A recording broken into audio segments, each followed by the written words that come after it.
الله تبارك وتعالى في القرآن المجيد والفرقان الحميد.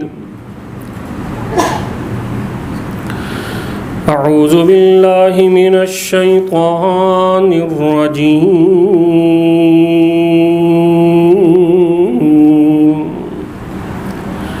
بسم الله الرحمن الرحيم. وأطيعوا الله ورسوله ولا تنازعوا فتفشلوا وتذهب ريحكم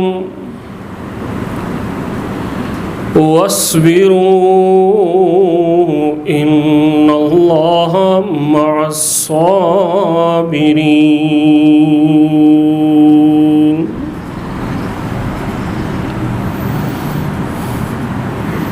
صدق الله العظيم وبلغنا رسوله النبي الكريم ونحن على ذلك من الشاهدين والشاكرين والحمد لله رب العالمين.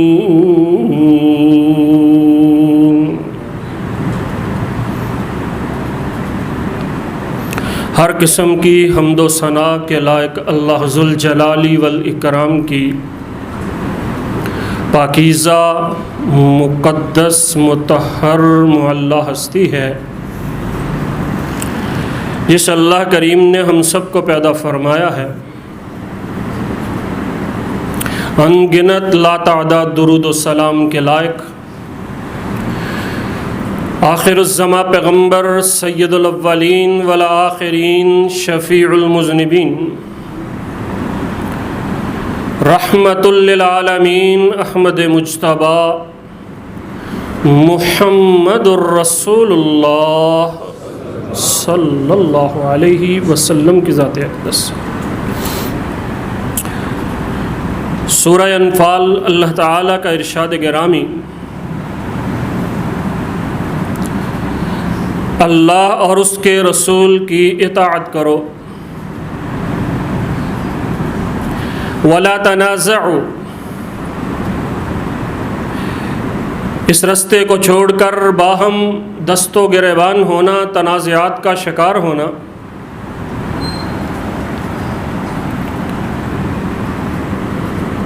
یہ تمہارے لیے مناسب نہیں ہے، وگرنہ ہر میدان میں ناکام. وَتَذْهَبَ رِيحُكُمْ، ہر طرف ناکامی ہوگی اور تمہاری ہوا اکھڑ جائے گی، تمہاری کوئی عزت نہیں رہے گی. بعض مفسرین لکھتے ہیں اس کا مطلب یہ ہے، اگر باہم جھگڑتے رہے تو جس ملک میں تم رہتے ہو یہ تم سے چھن جائے گا. لہذا وَاصْبِرُوا، اللہ رسول کی باتوں پر ہی صبر کرنا، اللہ صبر کرنے والوں کے ساتھ ہے.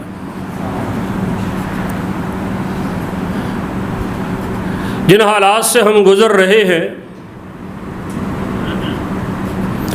ان حالات کے اندر بہت ساری بیماریاں ہیں، جن میں ایک بہت بڑی بیماری ہے کہ ہر بندہ غصے میں ہے، اختلافات کا شکار اور پھر باہمی جھگڑا. کوئی کسی کی بات نہ سنتا ہے اور نہ ہی اس کی تسلیم کرتا ہے. یہ باہمی جھگڑے یہاں تک پہنچ گئے، ایک فرد سے گھر اور گھر سے ملک تک پہنچ گئے. دنیا میں سب سے بڑی ناکامی کا یہی طریقہ کار ہے، مخالف کو لڑاؤ اور اس پر حکومت کرو. اتنے نقصانات لڑائی جھگڑے کے ہم شمار نہیں کر سکتے.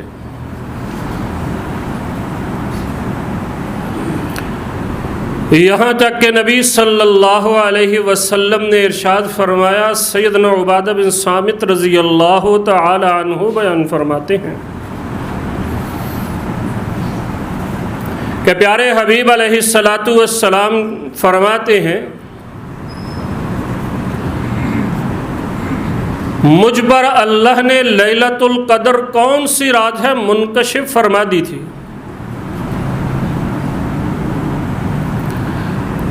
میں تمہیں بتانے کے لیے آ رہا تھا اور راستے میں دو آدمی آپس میں جھگڑ رہے تھے۔ میں ان کی طرف متوجہ ہوا اور پھر میرے ذہن سے وہ متعین دن نکل گیا کہ لیلۃ القدر کی کون سی رات تھی، لیکن اتنا ضرور یاد ہے کہ وہ رمضان المبارک کے آخری عشرے کی تاکراتوں میں ہے۔ ہم نے اجتماعی نقصانات بھی برداشت کیے ہیں اور انفرادی نقصانات بھی ہیں۔ ابن ماجہ کی ایک حدیث میں موجود ہے، اللہ کریم 15 شعبان کو آسمان سے دیکھتے ہیں اور فرماتے ہیں مشرک بھی علیحدہ ہو جائے اور آپس میں لڑنے جھگڑنے والا بھی علیحدہ ہو جائے۔ اور یہ بہت حیرانگی کی بات ہے، مشرک کے ساتھ اس بندے کو ملایا ہے جو آپس میں جھگڑتا ہے۔ اللہ کریم فرماتے ہیں ان دو کے علاوہ اے فرشتوں، آج کی رات میں نے سب کو معاف کر دیا ہے۔ کتنا بڑا نقصان ہے، اتنا بڑا نقصان کہ ترمذی شریف کی روایت ہے، نبی صلی اللہ علیہ وسلم نے فرمایا جو بندہ خاندان کے اندر رشتہ داروں میں لگائی بجائی کر کے جھگڑے پیدا کرتا ہے وہ جنت میں جا ہی نہیں سکتا ہے۔ کس نقصان کی بات کریں؟ ہم سمجھتے ہیں کہ نقصان سب سے بڑا وہ ہے جو کاروبار کا ہے، جو دنیا کے اندر ہے۔ نبی علیہ الصلاۃ والسلام نے فرمایا ہے جو بندہ کسی سے جھگڑ کر 3 دن سے زیادہ بلا وجہ زیادتی اور ظلم کرتا ہوا اس سے دور رہے، ہو مسلمان، حضرت علیہ السلام نے فرمایا اس کی نماز پڑھی ہوئی ایک بالشت بھی اوپر نہیں جاتی ہے۔ کس نقصان کی بات کریں؟ محمد بن علی رحمہ اللہ ارشاد فرماتے ہیں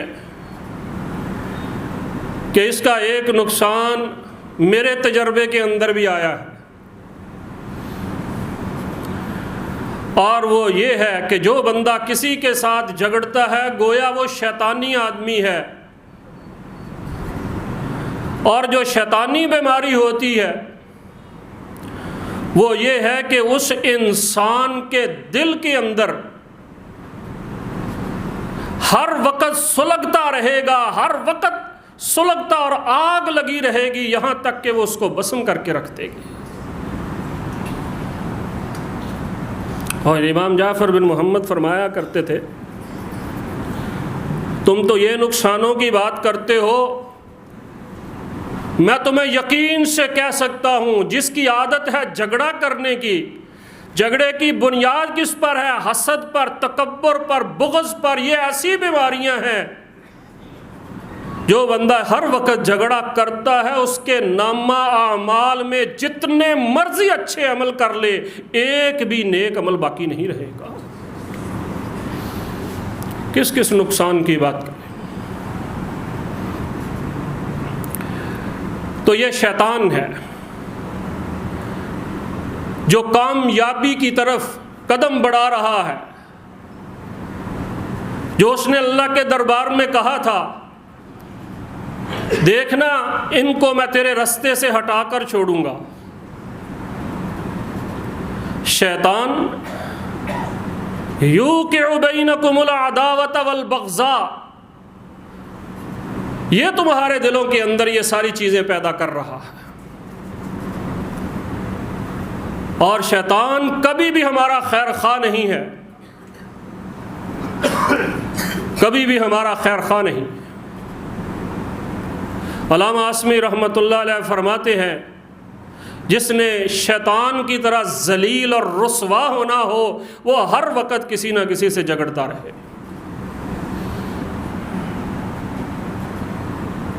تو یہ نبی صلی اللہ علیہ وسلم کے چند فرامین اور علماء کی باتیں ہیں جن میں نقصانات کا تذکرہ کیا گیا ہے۔ اگر بات انفرادی سے آگے بڑھائی جائے، خاندانی طور پر، قبائلی طور پر دیکھا جائے تو اس نقصان کا ہم اندازہ بھی نہیں کر سکتے۔ جزیرہ عرب کے اندر دو بہت بڑے قبیلے مضر اور ربیہ، مضر وہاں کے رہنے والے تھے، ربیہ وہ قحطانی قبائل تھے جو یمن سے اجڑ کر آئے تھے۔ آپس میں لڑائی جھگڑا، ہر وقت لڑائی جھگڑا، تلواریں نیام سے باہر، قتل و غارت۔ اور مضر قبیلہ وہ ہے جو اہل عرب کا بڑا شاندار قبیلہ سمجھا جاتا ہے، بلکہ پیارے حبیب کے اجداد میں سے مضر کا نام آتا ہے، جن کو عزت کی نگاہ سے دیکھا جاتا تھا۔ لیکن جس وقت باہم دست و گریبان رہے،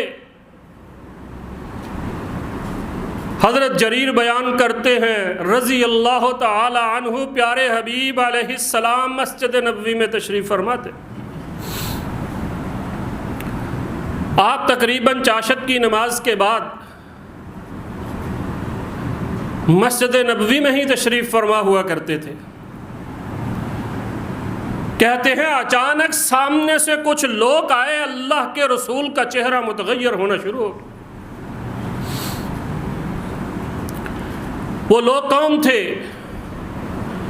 صحیح حدیث کے اندر موجود ہے، سیدنا جریر بیان کرتے ہیں رضی اللہ تعالی عنہ، وہ سارے مضر قبیلے کے لوگ تھے، اس دھرتی کے سب سے معزز لوگ سمجھے جانے والے، جن کے آباء و اجداد ایک معزز نسب سے وابستہ تھے۔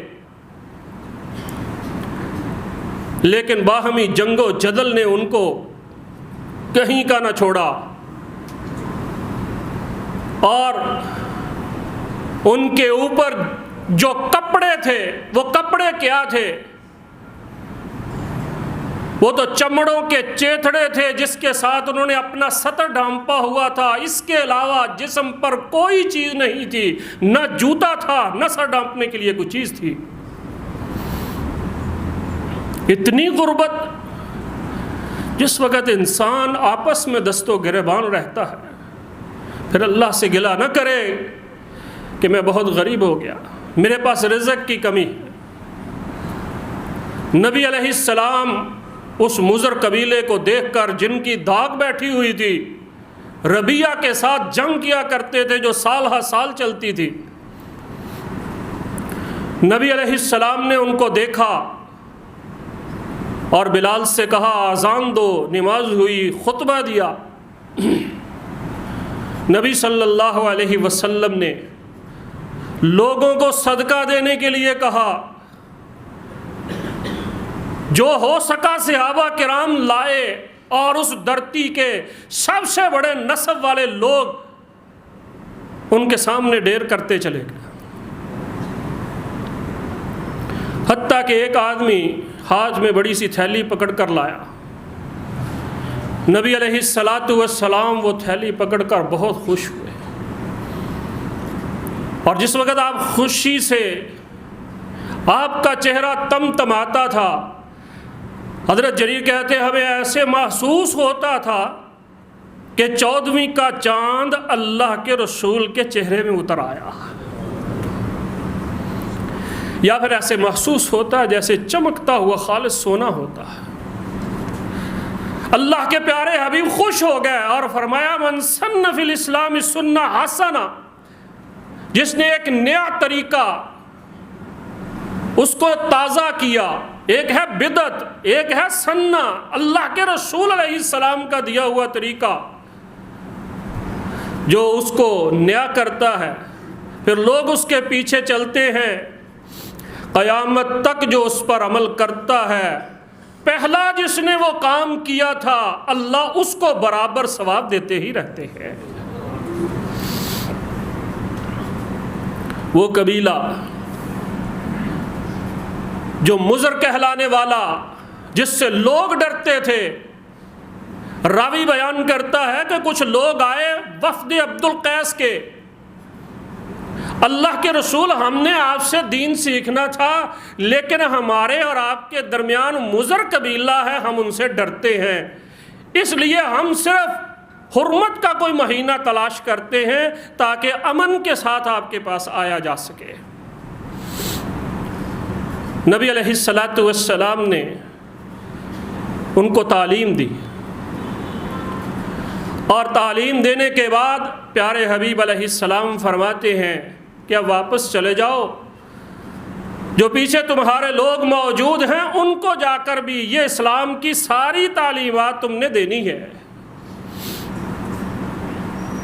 بتانے کا مقصد یہ ہے میرے بھائی، لڑائی اور جھگڑا، غصے سے ابتدا، پھر اختلافات، پھر لڑائی اور جھگڑا، ایک فرد سے لے کر پوری قوم اس کے اندر مبتلا. اگر مزید اس بات کو سمجھا جائے، عقل حیران ہو جاتی ہے کہ یہ شیطان کہاں کہاں وار کر جاتا ہے، اور بعض اوقات اللہ اپنے نبیوں کو بھی ابتلاءً اس کے اندر مبتلا کر دیتا ہے. سیدنا یعقوب علیہ السلام کے گھر کے اندر جھگڑا ہوا، یوسف علیہ السلام کے بھائیوں نے باپ سے بیٹا جدا کر دیا، اور اس کا نقصان کیا ہوا؟ حکمت تو اللہ تعالیٰ کی تھی. 40 سال اور بعض روایات میں 80 سال تک اللہ نے یعقوب علیہ السلام کو بیٹے کی یاد کے اندر مبتلا کر کے انتظار کروایا. انتظار. اس جھگڑے نے ایک بوڑھے باپ کی آنکھوں سے بینائی بھی چھین لی. آج ہمارے گھروں کے اندر بھی اولادیں ہیں، کچھ اس قسم کے معاملات موجود ہیں. ہر جگہ ابتلا نہیں ہوتی، کہیں سزا بھی ہوتی ہے. اور تاریخ شاہد ہے کہ اس قسم کے واقعات سے تاریخ بری پڑی ہے. مزید آگے ملکی سطح پر جائیں، جس کی آج بات کرنا انتہائی ضروری. ہم اپنی ملکی سطح پر یعنی سیاست دانوں کے جھگڑوں کی اگر بات کریں، جن کے ہاتھ میں ملک ہوتا ہے، کتنا نقصان کر سکتے ہیں اب ہم خود اندازہ کر لیں. ایک فرد کا اندازہ، ایک خاندان کا اندازہ تو ہم نے کر لیا. جس وقت ملک کے رہبر اور رہنما آپس میں لڑائی جھگڑا کرے، اس میں سب سے بڑا خطرہ یہی ہوتا ہے، ابھی ملک ٹوٹا، ابھی ہاتھ سے گیا، ابھی قوم تباہ ہوئی کہ ہوئی، وہاں مہنگائیوں کے طوفان آتے ہیں. اور سب سے بڑی بات یہ ہے، مت سمجھے کوئی کہ ہم پر کسی کی نظر نہیں ہے. یہ تاریخ شاہد ہے کہ ایسے ملک کو پوری دنیا کے لوگ دیکھ رہے ہوتے ہیں. سیدنا معاویہ رضی اللہ تعالی عنہ، تاریخ میں ہم پڑھتے ہیں سیدنا علی المرتضی رضی اللہ تعالی عنہ سے اختلافات ہو گئے تھے. تو ہرقل نے کیا کہا تھا؟ دخل اندازی کی تھی کہ نہیں کی تھی؟ اے معاویہ، میں نے سنا ہے کہ علی تیرا حق نہیں دیتا، تو خلافت کے زیادہ حقدار ہے، مجھے حکم کرو میں روم سے ایک عظیم لشکر لے کر آؤں اور نعوذ باللہ علی کا سر تن سے جدا کر کے تیرے قدموں میں نہ رکھ دوں. تو ہمیں یہ تاریخ یاد رکھنی چاہیے جو سیدنا معاویہ رضی اللہ تعالیٰ عنہ نے الفاظ کہے تھے۔ سیدنا معاویہ رضی اللہ تعالیٰ عنہ نے کہا تھا اخوانی تشاجرہ، بات اخوت سے شروع کی۔ او ہرقل، روم کے بادشاہ، دو بھائی ہیں آپس میں لڑ پڑے ہیں، تو کیا سمجھتا ہے کہ اب تو دخل اندازی دے گا؟ تو ڈر اس وقت سے کہ میں ایسا لشکر تیار کروں جس کا اگلا حصہ روم کے اندر ہو، پچھلا حصہ یہاں میرے پاس ہو، اتنا بڑا لشکر ہو، مجھے علی حکم تو کرے، میں تیرا سر تن سے جدا کر کے اس کے قدموں میں پھینک دوں گا۔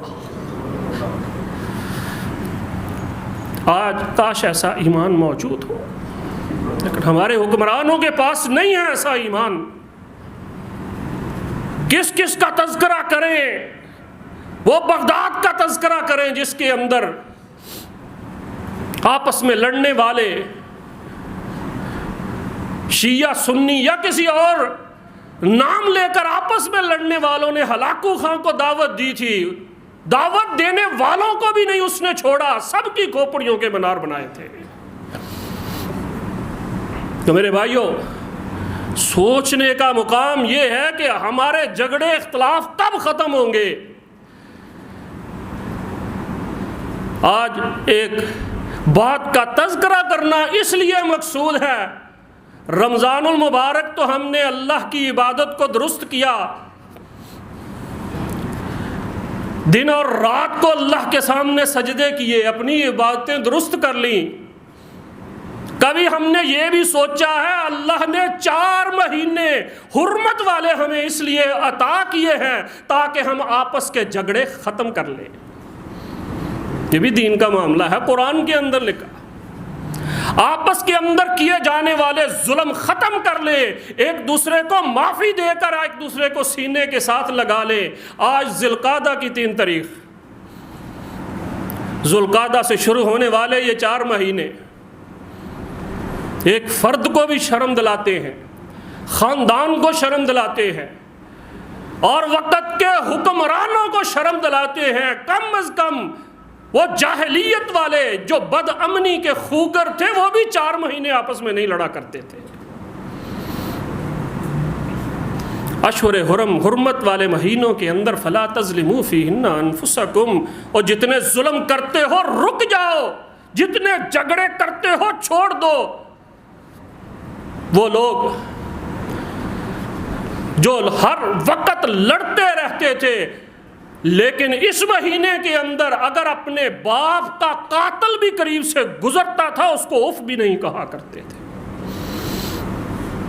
ہم ان لڑائی جھگڑوں میں بھول گئے بیت اللہ کیا ہوتا ہے، مسجد نبوی اور دین کیا ہوتا ہے، شعائر کیا ہوتے ہیں۔ تو یاد دلانے کا مقصد یہ ہے کہ یہ حرمت والے مہینے شروع ہو گئے، ہم سب اس پر عمل کریں۔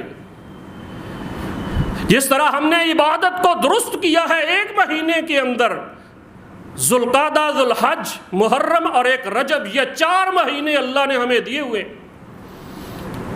تاکہ جتنے ظلم ہم کرتے ہیں ایک دوسرے کے ساتھ ان کو ختم کیا جائے، جتنے جھگڑے ہیں ان کو ختم کر کے پیارے حبیب علیہ السلام کے فرمان کے مطابق پچھلی باتیں بلا کر ایک دوسرے کو گلے سے لگا لینا چاہیے۔ بندے کی قیمت ہے کیا؟ ہر چیز کی قیمت ہوتی ہے، بندے کی قیمت کیا ہے؟ بندے کو آپ کس طرح خرید سکتے ہیں، کس طرح جیت سکتے ہیں؟ اللہ کے رسول کا فرمان ہے انکم لم تسعوا الناس باموالکم، اور لوگوں تم کسی بندے کو اپنے مال سے نہیں خرید سکتے، نہیں خرید سکتے۔ تو بندے کی قیمت کیا ہے؟ بندے کی یہی قیمت ہے، نبی علیہ السلام نے فرمایا ہے اپنی پیشانی، خندہ پیشانی اور مسکراہٹ یہ بندے کی قیمت ہے۔ کسی کے سامنے مسکرا کے دیکھ، خندہ پیشانی کے ساتھ مل کر دیکھ، پچھلی ساری رنجشیں بلا کر تجھے سینے سے لگا دے گا۔ یہ اللہ کے رسول کا طریقہ اور فرمان ہے۔ پچھلی باتیں نہیں ذکر کر، پچھلی باتیں اللہ کے رسول علیہ السلام نے بیت اللہ کا دروازہ پکڑ کر کہا تھا کہ آج کے بعد پچھلی کوئی لڑائی جھگڑے والی بات نہیں ہوگی، نہیں ہوگی۔ بیت اللہ کا دروازہ پکڑ کر کہا۔ جو قومیں ترقی کرتی ہیں وہ اس طرح کرتی ہیں۔ اللہ کے رسول صلی اللہ علیہ وسلم کی سیرت طیبہ ہمارے سامنے ہے۔ سیدنا موسیٰ علیہ السلام جب واپس آئے دیکھا تو قوم بچھڑے کی عبادت کر رہی ہے۔ وَأَخَذَ بِالرَّأْسِ أَخِيهِ، ہارون جس کو اپنا نائب بنا کر گئے تھے، واپسی پر اس کے سر اور داڑھی کے دونوں بال پکڑ لیے دونوں ہاتھوں سے، اور کیا کہتے ہیں، اے ہارون تم نے یہ کیا کیا؟ لوگوں کو بچھڑے کی عبادت اور تم نے روکا ہی نہیں۔ یا ابن ام لا تأخذ بلحیتی ولا براسی انی خشیت ان تقول فرقت بین بنی اسرائیل۔ اس لیے مفسرین بڑے کام کی بات لکھتے ہیں، اے میرے بھائی موسیٰ یہ شرک کر رہے تھے، میں ان کو واز کروں گا، تو کرے گا، یہ عارضی چیز تھی، یہ ہم ختم کر لیں گے، لیکن اگر میں ان کو روکتا، ان کی گروہ بندی ہوتی، آپس میں لڑتے، میں نے سوچا ان کو ایک جگہ رکھا جائے، کہیں ایسا نہ ہو اے موسیٰ تیری امت میں افتراق پیدا ہو جائے۔ افتراق بڑا خطرناک ہوتا ہے، لڑائی جھگڑا بڑا خطرناک ہوتا ہے۔ بلکہ اللہ کے رسول علیہ السلام نے مکہ میں شرک برداشت کیا، جہاں نماز پڑھتے تھے وہاں حبل کا بت سامنے ہوتا تھا۔ مدینہ کے اندر نفاق برداشت کیا ہے، لوگوں نے کہا بھی منافقوں کو مار دیا جائے، فرمایا نہیں، لوگ کیا کہیں گے، ان محمدن یقتل اصحابہ۔ کچھ چیزیں برداشت والی ہوتی ہیں، کچھ عدم برداشت والی۔ جہاں سے افتراق کا اندیشہ ہو، لڑائی جھگڑا، وہ برداشت نہیں کرنا۔ جب منافقوں نے مسجد بنائی، مسجد زرار، وہ بھی تو منافقوں نے بنائی تھی، لیکن اس کو گرا دیا گیا کیونکہ وہ انتشار کا سبب اور ایک اڈا بنتا جا رہا تھا۔ اس لیے اشہر حرم کے اندر، حرمت والے مہینوں کے اندر یہ تربیت حاصل کرنی ہے۔ کسی نے کسی کے ساتھ ظلم کیا ہے تو ان مہینوں کے اندر یہ تربیت حاصل کرنی چاہیے، کوئی لڑتا جھگڑتا نظر نہ آئے، جتنے رشتے خراب ہوئے ہیں ان مہینوں کے اندر درست کیجئے، اور خاص طور پر نبی علیہ السلام کی سیرت طیبہ کا مطالعہ کیجئے۔ 2 ہجری میں عبداللہ ابن جاش کا سریہ بھیجا تھا طائف اور مکہ کے درمیان، وہاں پر رجب کے پہلے دنوں کے اندر غلطی ہو گئی، ایک قافلے کو پکڑا اور اس کا حضرمی نامی سردار مارا گیا، 2 قیدی ہو گئے۔ اپنی طرف سے خوشی کے ساتھ آ رہے ہیں مدینہ کہ ہم کامیاب ہو گئے۔ سیرت طیبہ کیا کہتی ہے، انی ما امرتکم ان تقاتلوا فی الشہر الحرام۔ سب سے پہلا اتوار اللہ کے رسول فرماتے ہیں تمہیں جرت کیسی ہوئی رجب کے مہینے کے اندر جس کو اللہ نے محترم قرار دیا ہے، تم نے کیوں جنگ کی اور کیوں ایک بندے کو قتل کیا اور 2 کو تم قیدی کیے؟ اسی وقت قیدیوں کو چھوڑا اور جو بندہ مارا گیا تھا اللہ کے رسول نے اس کی دیت ادا کی ہے۔ پیارے حبیب علیہ السلام تو ان مہینوں کا بڑا احترام کرتے تھے۔ اور حضرت علیہ السلام صلح حدیبیہ کیوں کی گئی تھی، ہمیں یہ مطالعہ کرنا چاہیے۔ لوگ کہتے تھے ایسی شرطیں قبول کر رہے ہیں، سیدنا عمر جیسے رضی اللہ تعالی عنہ جذباتی ہو گئے تھے۔ پھر پیارے حبیب نے ایک جملہ کہا تھا جس کی طرف توجہ دلانا، میاں عمر ذوالقعدہ کا مہینہ ہے، اللہ نے اس کو محترم بنایا ہے، آج مجھے اس کے احترام کے لیے جو قربانی دینا پڑی میں قربان کر دوں گا۔ اللہ کے رسول علیہ السلام نے اپنا نام لکھا جانا بعد کے اندر برداشت کر لیا، بہت سی باتیں برداشت کر لی، اور اس کے بعد جب جا رہے ہیں تو اللہ نے آسمان سے پیغمبر کی توصیف کی ہے، اِنَّا فَتَحْنَا لَكَ فَتْحًا مُبِينًا، جس نے فتح دیکھنی ہو وہ اب دیکھ لے جو میں نے اپنے محبوب پیغمبر کو عطا فرمائی ہے۔ اس کو فتح کہتے ہیں۔ اس لیے میرے بھائیو، بہت سے ٹائم اللہ نے رکھے ہیں تربیت کے، تو یہ محترم مہینے جن کے اندر اللہ پاک نے، اللہ تعالیٰ نے ہمیں اپنی اصلاح کے لیے، ظلم بند کرنے، معافیاں دینے کے لیے، نبی علیہ السلام فرمایا کرتے تھے، اے لوگو، آپس کے جھگڑوں کو ختم کرنا، اپنا نہیں دل چاہتا، میرا ہی سوچ لینا کہ تمہارا پیغمبر کون سا ہے۔ جس انداز سے اللہ کے رسول علیہ السلام نے یہ بیان فرمایا ہے، کاش ہم اس کو سمجھیں۔ بندہ برحق ہوتا ہے، یہ نہیں کہ برحق نہیں ہوتا۔ اللہ کے رسول علیہ السلام نے فرمایا، ٹھیک ہے تو حق پر ہوگا، تو حق پر ہوگا، لیکن اللہ کے رسول علیہ السلام نے فرمایا، جو میری خاطر کہاں گئی محبت کے دعوے۔ ان مہینوں میں اللہ کے رسول کی محبت اجاگر ہونی چاہیے۔ پیارے حبیب علیہ السلام نے فرمایا، جو میری خاطر حق پر بھی ہو جھگڑوں کو ختم کر دے، میں ضمانت دیتا ہوں جنت کے اندر اللہ سے اس کو محل لے کر دوں گا۔ پیارے حبیب کے فرامین ہیں۔ اس لیے میرے بھائی، اپنا ہی دل جلانا ہے، اپنے ہی نقصان کرنے ہیں، اور بہت بڑا نقصان ہو رہا ہے۔ اللہ سے دعا بھی کرنی ہے اور اپنی تربیت بھی کرنی ہے، گھروں سے لے کر، ایک فرد سے لے کر، بلکہ ایک ملک تک، ہر طرف جھگڑا، ہر طرف شیطانی اثرات۔ تو یہ جو حرمت والے مہینے شروع ہو چکے ہیں، اللہ پاک سے دعا بھی کرتے ہیں اور محنت بھی کریں گے کہ اللہ پاک ان حرمت والے مہینوں کی قدر کرنے کی توفیق عطا فرما دے۔ اللہ جتنے جھگڑے، جتنی پریشانیاں، جتنے تنازعات، ذہنی ٹینشنیں ہیں، اللہ اپنی رحمت کے ساتھ دور فرما دے۔ اللہ ہمارے ملک کی حفاظت فرمانا۔